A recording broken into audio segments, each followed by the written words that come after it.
Hey everyone, and welcome to Generative Now. I am Michael Mignano. I am a partner at Lightspeed, and today we're back with another conversation, this time from the Generative NYC Stage, where I sat down with Logan Kilpatrick at Google's New York City offices. Logan leads product for the Google AI Studio, where he and his team built the Google Gemini API into one of the best platforms in the world for developers building with AI. Before Google, Logan worked at OpenAI, and he has had a front row seat to the meteoric rise of AI over the past few years. So if you weren't able to attend Generative NYC, you're in luck because we have the full interview here. Enjoy. Without further ado, please help me in welcoming Logan Kilpatrick, Senior Product Manager and Lead Product for Google AI Studio. Come on up, Logan.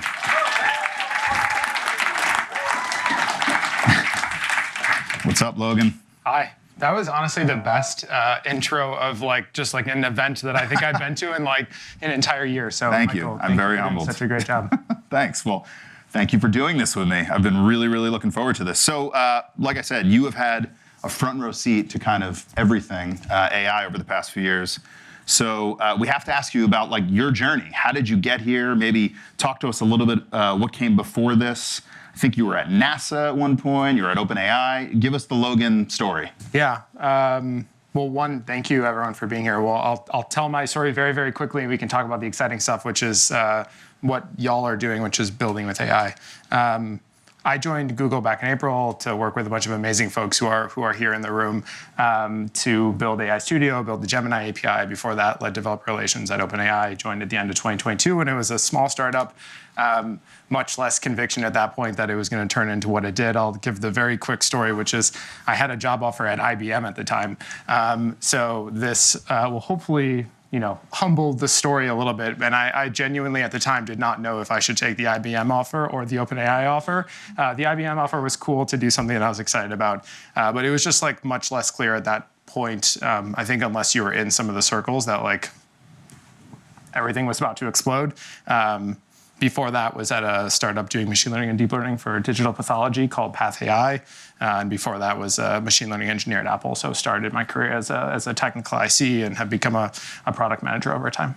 Awesome. What's it been like being at Google after OpenAI? I'm guessing two very different companies. Yeah, it's...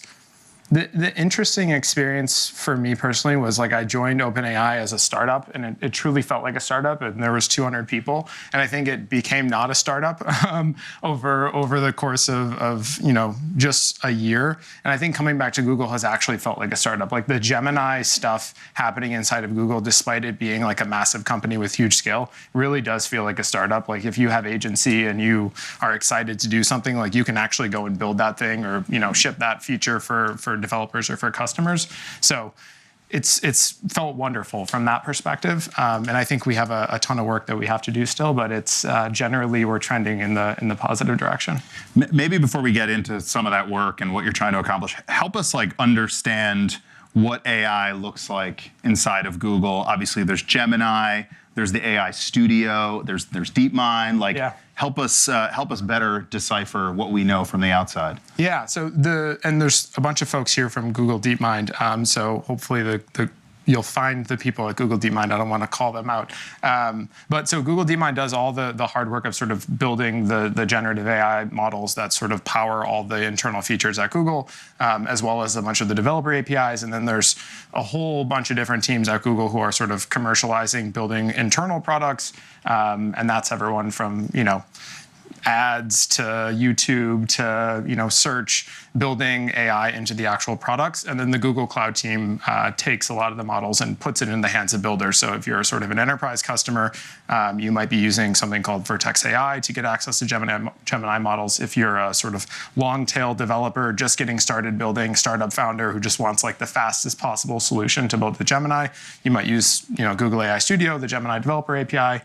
And I think that sort of symbiosis between both building first-party products with the models and developing models and putting them into the hands of external developers is a great competitive advantage for us because we feel the problems that builders feel. It's not Kat, who's here somewhere, and I work on AI Studio, and like AI Studio is actually just like a first-party consumer product sitting on top of the models, and like we live and breathe the like rate limit problems, the quota problems, the model hallucination problems, the same as anyone does, and I think it's incredibly helpful for us from that perspective. Yeah, it's got to be really interesting doing this at Google, where, like you said, you have this advantage where you can distribute this stuff to millions of developers, like with the flip of a switch. At the same time, there's probably also disadvantages. I mean, being such a big company like Google, you can't just throw some random model out into the ether without, like you said, like really making sure that hallucination is solved and and other maybe trust and safety issues are solved. Like, how do you balance some of those challenges with some of the benefits? Yeah, I think the DeepMind team does a good job of sort of having the infrastructure to know like what is actually the bar to get this model out the door. So like some of that is abstracted away from us. By the time the model gets to us, it's like, okay, we actually have a reasonable amount of conviction that we want to put this thing out into the world. There is a long tail of like other stuff, like cloud has its own set of like more customer specific evals because the model might be safe at the sort of core level and might be useful at the core level, but like on the very specific things that we know our customers care about, it might not be the best model. So there is that like extra level of check as well at the sort of Google Cloud level. Yeah, and give us a sense for AI Studio. Like, what does that encompass in terms of products, which you're leading? Like, what are the different products that roll up into that? Yeah, so Google AI Studio is the conduit for developers to get into the sort of Gemini API. So success for AI Studio looks like you come in, you try the model, you realize, hey, the Gemini models are actually pretty good. They have long context, native multimodal, whatever else you're excited about, and ultimately, I want to build something with them. So it's not focused on like being a true consumer product. It's really focused on get you to that wow moment building with AI, and then ultimately click get code, get a Gemini API key, and like go and build the next company, the next startup that's like actually going to provide value for end users. Got it. And what does a team building for that look like? I mean, product managers, designers, engineers. Like, how do you even like think about and execute on some of those problems? Yeah, that's another good question. I think this is one of the things that is a benefit of being inside of Google is like there is someone inside of Google and like our amazing venture folks who help put this event together, and Jason and Alex and a bunch of other people is a good example of like the leveraging the scale of Google to like go and do a lot of these things. So our team doesn't have like a model quality specific function. Like we're fortunate enough that there's other teams in Google that do a lot of that stuff. So it really is like, I don't know if anyone, I'm sure someone inside of Google has said externally that like Gemini really is like this massive cross-functional Google process to make happen, but it's true because of like how much work happens to get models out the door. It's not just our team, and we get to sort of stand in the spotlight in some cases because we have the externalization surface, but there's a ton of teams doing work to make all this happen. I've heard a little bit about like there are these sort of like three different main components of the Gemini ecosystem: Gemini, Vertex AI, and is it Gemma or Gemma? Gemma. Like, what are those three things, and sort of how do we differentiate them? Yeah, the two main sort of model classes, the Gemini models is our sort of set of proprietary frontier models, and then there's also a set of open models called Gemma. And the advantage for Gemma is like you can actually own the weights of the model. You can go and put them onto a server somewhere, and then the apocalypse can happen, and you'll still be hanging out with your Gemma model weights doing AI stuff, and like you don't need to worry about anyone else hosting the models for you. There's generally this like lag that happens between the frontier capabilities and what ends up in the Gemma models. It is based on the same research, a lot of the same core technology, but it is not like, it doesn't have long context, for example. The Gemma models aren't natively multimodal. They're really good in their like class of, text in, text out, open source LLMs, but it's not super competitive yet with like the main frontier capabilities. Got it. One thing I was thinking about is, it seems like there's a lot of talk about like where the value in AI is going to accrue. Obviously, there's a lot of talk about the foundation model layer, and there are several big companies like Google, like OpenAI, which are obviously going to be big winners at that layer. And then there's also a lot of talk right now about how the apps layer is wide open, and I have to imagine your team, like where you're working in the developer ecosystem, you must see amazing app layer stuff being built. I'm curious like where you all feel like the opportunity is at the app layer. Yeah, that's a great question. So I think just to echo what you said, I do think there's an immense amount of value to be created at the app layer. Like if you just look at like one simple proxy for this is if you look at the cost of LLMs over time, like basically going down to zero. The consumer willingness to pay, if you sort of graph it on the same exact chart, is not going down to zero. Like people are wowed by AI. Obviously, there's like millions and millions of people who are willing to pay $20 a month for insert whatever AI subscription you're interested in. People are really excited, and it's creating all of this value. And the cool thing is like founders and people building stuff actually are the ones who get to accrue that value. Their companies are the ones who get to accrue that value, and like the cost continuing to go down to zero is great for people who are building stuff. That said, I think there's a lot of things that people are building that are not long-term differentiated, are not actually different. You're talking about like just wrappers around models. Yeah, and I think like you have in a lot of cases starting as a wrapper makes perfect sense, but if you don't like really aggressively figure out a way to get out of that position quickly, if there's not a clear like taking off point as part of like the baked in strategy, like it's gonna be tough because like the model crank is gonna keep turning. There's a bunch of obvious things that all the main like AI consumer applications don't do today that they will do over the course of the next 2 years. Like those teams are fighting really hard to build great products as well, just like you all are. I think the thing that has gotten me most excited recently at the application layer is all these like differentiated actual ways of interacting with AI. And I think like Notebook LM is like the most recent reminder to me, and this came from Google, but there's a lot of, I don't think there's actually that much interesting differentiated stuff that the Notebook LM team did, other than having conviction that like there's a different way that you could be interacting with AI content. And I think there's a whole lot of other things like that just take time for people to experiment with. But I would push in every conversation I have with people building out the application layer, push on like, it's not chat that is going to create all the value. It's maybe not even like voice. Like I think there's a lot of people who are like, voice is not chat, it's voice, but maybe it's not even voice. Yeah, maybe it's not even voice. I think you like keep pushing on what that interaction paradigm might be. And there's a lot of value to be accrued in like having a differentiated perspective. Do you have either through what you're seeing or just like a personal intuition around the areas with or the categories or sectors within the app layer that you're most excited by? Whether it's consumer or enterprise or healthcare, whatever it might be, like where in the app layer are you really excited about the future? Yeah, it still feels like consumer is early. Like I think if you grab a random person off the street in like not San Francisco, they don't know or care about AI. I think the New York crowd cares about AI. I'm glad you all are here and building stuff, but most people don't care. Because it is hard, like the use cases today where the most value being created, like are the enterprise use cases. Yeah. Like there's just so much, if I'm 50% better at coding, like many hundreds of thousands of potential dollars for like some large company to be accrued by me being 50% better at coding. So I think that the sort of changing point for this is creating a bunch of value where it's like not putting the technology first. And this has been my big like qualm with people building agent stuff, which is like everyone thinks like, we have to call our product, if it's consumer agent stuff, we have to call it an agent platform because like that's what's getting the people at Lightspeed excited about it or whatever it is. But I think like really the value is abstract away all the agent stuff. Like the idea of agents is great. And like, AI should do stuff for people. I think that's pretty obvious and people can agree to that, but don't sort of force the long tail of consumers to like have to care about the technology because they don't. That's the reality. Like they're not interested in agents. They're interested in their life being better, easier. Yeah. They didn't care about the GPS. They cared about Uber, right? Exactly. Like they didn't care about the camera. They cared about Instagram. Yep. Right? Yeah. So it's about the product. It is. Yeah. That's super interesting. Speaking of like where value will accrue, and we talked about some of these sort of big company incumbent advantages. One of the things I've certainly read about in the press a bunch over the past week or so is this notion of sort of reaching the upper limits of scaling.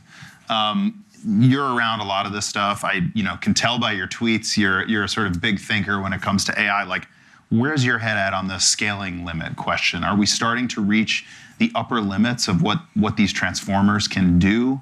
And then maybe we can get into like, if so, why are we reaching these upper limits? Yeah, I think it's an interesting question. I think there's definitely people probably in this room who are closer to the sort of metal on being able to answer this. My perspective is you have to sort of earn the scaling laws. Like the scaling laws is not like a law of nature. It doesn't just happen. You have to literally earn it. And that means like innovate and do a bunch of stuff that enables the technology. It's the same thing with Moore's law. Like, Moore's law doesn't just happen because someone wrote it down on a piece of paper. Like it happens because there's thousands of engineers at insert whatever hardware company sort of making that the reality. And I think people are very in the moment of capturing, like, is scaling continuing to work? Like today, maybe, not saying this is the case, but today maybe scaling's not working. Tomorrow there's innovation that sort of enables it to happen, and then all of a sudden, the scaling law continues back up again. Right. So like we're going to hit some upper limit, or we are hitting maybe some upper limit of data, or the capability of the current compute clusters. Like something is capping us. Like. What? I don't think so. I think we're still sort of pushing up is my perspective. But I think even if whatever the technique of today isn't working, like tomorrow it will. There's going to be algorithmic scaling. Like we're going to find new ways to. Or the next 100K H100 cluster comes online, whatever it is. Meta throws another 100K H100s at it, and then like things start to work again. Yeah, I'm glad you brought that up. Like that is a very, very interesting moat for big companies like Google, Alphabet, Meta. Like how important do you think size of compute cluster is, and how long does that advantage last? I think it's tough. Like training LLMs is expensive, and it's tough. I think there are a lot of companies that have proved to be solving very domain-specific problems, like training their own models. And I was talking to the founder of a company called Cartwheel, and the founder was actually at OpenAI before, and they're training like domain-specific vision or motion models to be able to do like animation and stuff like that. And he was showing, some of the relative to the foundation model doing the capability and the domain-specific model they trained, because they're only trying to solve that problem. It is like hundreds of thousands of times more compute efficient to like actually do like inference for those tasks. By being specific. And like it doesn't need to have the weights of like, writing poetry and doing all this other random long tail use cases. Like it literally just needs to be good at this motion task. And I think there's a future in that. And like you don't need to have like crazy amounts of money or crazy amounts of compute. You can tackle those problems as long as you're not trying to like build the generalist AI agent. I think that problem will sort of go to the, whoever's willing to throw the most compute, data, money, algorithmic improvements at the problem. So do you think, is Cartwheel, by the way, super, super cool product and model. They actually demoed at one of these events. Oh, no way. Do you think that is an approach we will see more and more teams go after, like highly specialized small models? Is that an opportunity to not sort of get run over by these bigger models? That's my instinct, and I think the proof will be in the pudding, because I'm not sure like how many of those companies have actually gotten to like legitimate scale to know that this is the case. But I think the same is true for just like generally people solving any problem, which is if you really focus on whatever the vertical is, whatever the niche is, like you're not competing against like Google and the long tail of these big companies. Like there's very little competition in those like very domain specific ecosystems. And I think like Cartwheel's a good example of that. Yeah. What about talent? I mean, one of the things we hear and we talk a lot about when we talk about AI is talent, right? These amazing people, researchers, builders, finding this next algorithmic breakthrough. And we're starting to see some signs that like talent really may be that important and that much of a moat. Obviously, there was like a pretty public and notable deal between Google and Character AI recently with Noam Shazir and some of the founding team coming back over here. How do you think about sort of people and talent as a moat? And again, like how long is that going to last? Yeah. That's another good, I think it matters a ton. Like at the end of the day, like if the talent is the difference between you winning and not winning, I think the same, it's true at Google, it's true for every startup that's building. I think more so than I think anything else, my personal belief is like you can win with having talent, even if you have a worse idea, a worse, et cetera, et cetera. And I'm actually curious for you backing companies like at the early stage. Is it a similar? Yeah, I mean, we we think talent is absolutely critical. And, as a new-ish VC and former product person, CEO, like when I first came into the job, I was very, very focused on ideas and products, and still am, of course. But I think as I'm getting more experience and learning from some amazing people, it's really about the talent. It's about the people, for sure. And it's interesting to see the talent flow. I think, which I think the challenge for a lot of things that aren't AI right now, as I'm sure I'm assuming there's at least one founder in here who's building something that's not in AI. It's hard because the center of gravity continues to shift between all these different things, and if you don't have the ability to pull in the best people, it's tough. Yeah. Let's get into everyone's favorite topic. What is AGI? Yeah, I think I still align with the version of AGI where it's the models are able to do most of the things that are economically productive that humans are able to do, and I don't know if anyone listened to the full 5 hours of the Dario Lex Friedman podcast. If you did, you have too much time on your hands, and you should. It's really good, though. It is good. It's good entertainment. But yeah, I think the 2026, 2027 timeline to make that happen seems interesting. Do you buy that? Do you think we're headed there? I think it's tough. I think the models will continue to go up and do so much more. I think the real question is, it's like to do most of the things that humans are able to do that are economically productive, it's not like a moving bytes around problem. It's a moving atoms around problem, which is actually just a lot harder to scale. I'm fully bought into the idea that there could be digital versions of maybe it's AGI in the sense that it can do all the things that are digitally productive that humans are able to do, but the long tail of making robots that actually do most of the things humans are able to do, in the physical world, I think is much longer off than 2026 or 2027. Just to clarify what you're saying, so it sounds like what you're saying is yes, we need some breakthrough on the model side, but then we need to have a physical embodiment of it and get into robots and, like you said, humanoid robots or whatever, full self-driving. Is that what you mean? It has to make its way out into the physical world? It has to make its way out to the physical world, and you could have AGI today.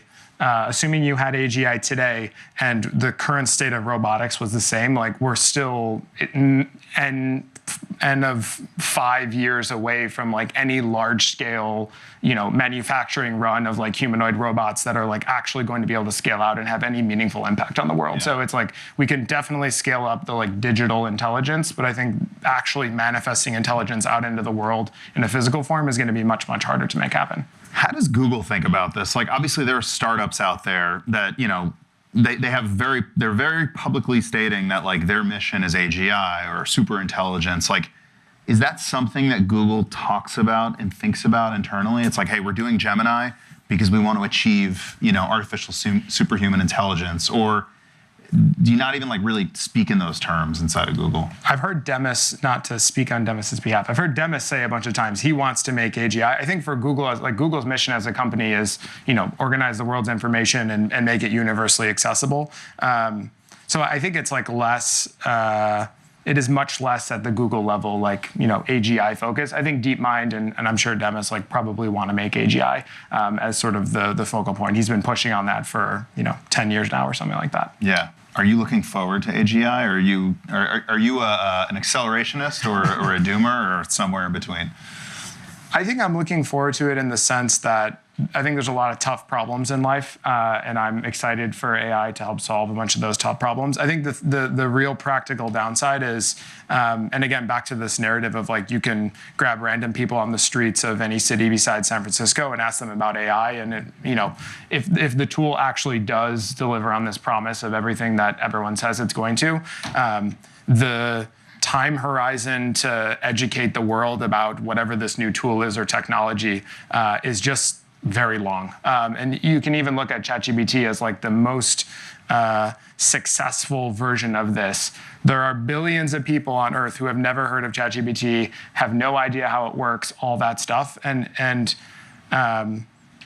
if the technology is actually that powerful, I think there'll be a lot of downside for the people who aren't sort of in the know that this thing exists or have access to it. And I think that has the chance for, accelerate the discrepancy and the delta between people who have access to things and who don't, which I think is a very tangible downside. And I don't think there's been enough push, in my personal opinion, I think at a government or world level of actually helping get those types of resources and education into the hands of people who are going to need it. So maybe tying this back to app layer, developer ecosystem, where it feels like a lot of value is being created, and it could be an area that experiences disruption sooner than in other areas as a result of AGI, is coding, right? It's these things are really good at coding, and they're getting better very, very quickly. How do you think about the long-term impact of AI on software? What does software become? Is it all dynamic? Is the God model just spinning up products for us in real time? And how do you sort of intercept that future with maybe what you're doing at the developer ecosystem level?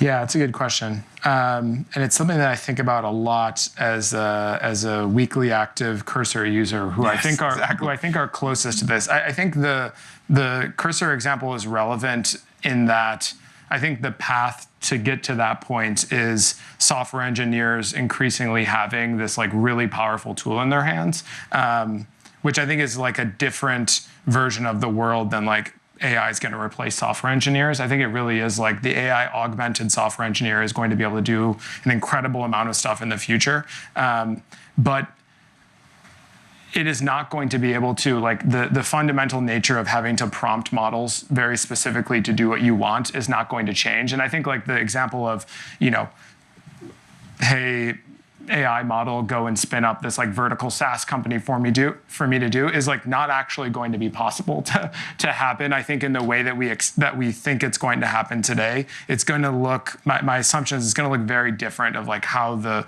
interaction with the model or the way that the model is going to go about solving those problems, because it's just going to need more guardrails than the current versions. You can't just let the model run wild and do that thing. It's going to burn a whole bunch of compute and then end up with not the vertical AI SaaS thing that you really wanted it to do in the beginning.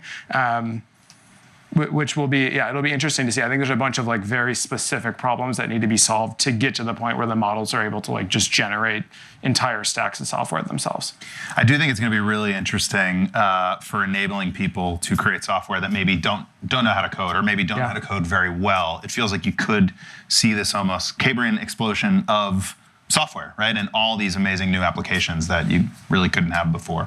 I think that's something that could be very, very interesting, and especially for maybe a developer platform. Yeah, I agree. I think people have been pushing on low code for a very long time, and it feels like this, for what it's worth, the low code sort of people had their heart and head in the right place. It was just needed a couple more cycles of innovation to actually make it happen.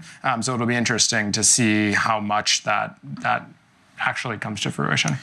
Where should we expect to see Gemini over the next few years throughout the Google ecosystem? I mean, obviously, we're starting to see it more and more in search. I anticipate Home could be next, Waymo. I mean, what can you tell us about the future of where we see this thing? Yeah, that's a good question. The wonderful thing for Google is all of these products benefit from AI. So my expectation is it's going to be everywhere. I think on very specific different things, I think it would be really interesting to see how, does it make its way into Waymo. I think there's some interesting research papers they put out about Gemini and how it relates to Waymo stuff. So I don't want to represent that work, so you can go look it up. But it will be. The domain-specific models is also the other angle of this, is how many of those problems actually benefit from those teams having their own version of Gemini. That's, Google has done a bunch of work with that as well, with Med Gemini, with Learn LM, a bunch of things based on the core Gemini model, but solving the very vertical problem. So it does, my guess is actually for a lot of the products, for them to be if it's really a successful use case, they'll end up doing a vertical and not just use the base model and with prompting. Super interesting. I could ask you questions all night, but I want to make sure we get a couple questions from the audience. Please say your name, what you're working on, and then ask Logan your question. Hey, my name is Ismair. I'm a PM at Cash App. Logan, Michael, thank you for this panel. This is fantastic. Question. So there's probably a ton of founders here that are early stage thinking about using Gemini OpenAI, Llama, et cetera, et cetera. Logan, question for you. How does Gemini differentiate? Why do I use Gemini versus the others? Yeah, this is a great question. It's something that I spend a bunch of my time thinking about because people ask us this question all the time. I think there's like the core model capabilities standpoint, like Gemini is the only model that does long context. It's the only model that's natively multimodal, can take in video, can do audio and all that stuff. And really, if you look at what are some of the most successful like product deployments of AI, it's people who are sort of leveraging the frontier capabilities. Like there's, not a lot of applications that are leveraging long context. It's actually like one of the fundamental enablers of really, really cool user experiences. And I think it's, leaning into that. And I think this actually carries across not just Gemini specifically, but like as you're looking at the models, finding the thing that model is like uniquely differentiated at, leaning into that from a product experience. And there's also like, as you explore that state space, there's a lot of things that are like less obvious, that are less talked about. But like a good example in the Gemini world is the model is like ranked one of the best at creative writing, which is like not something that's super obvious, and like you kind of have to figure that out yourself. But do that exploration. I don't know exactly what you're building at Cash App, but would love to chat more. Next question. Hi. Hi, Logan. Thank you, Mike, for moderating. My name is Jacqueline. I'm the founder of StarCycle. We help founders shut down their companies faster. And so everyone listen up. No, I'm just kidding. So quick question is, would love to get your take on like how AI agents, like what that landscape is kind of looking like, especially from your perspective, because, a little bit of context is that we are building, using the Google Agent Builder actually, to have AI agents do effectively many different parts of, the shutdown process when a founder goes through dissolution. So would love to see specifically, or would love to hear about what you're excited about, what agents are capable of doing, where what do you think is a little overblown at the moment, and where do you think people are underestimating?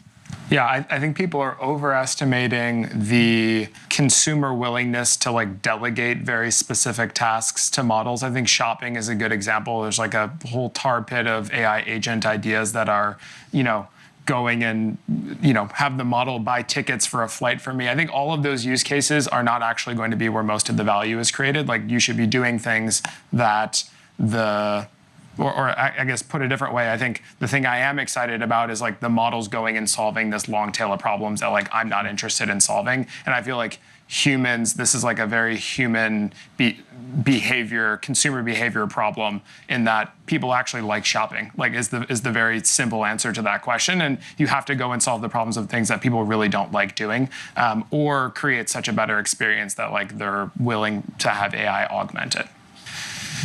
Hi, I'm Steve Liss, co-founder at OpenAds.ai. We use AI to generate custom ads in real time for every impression. So with each generation of foundation models, we've seen new use cases unlocked just from the quality of the models.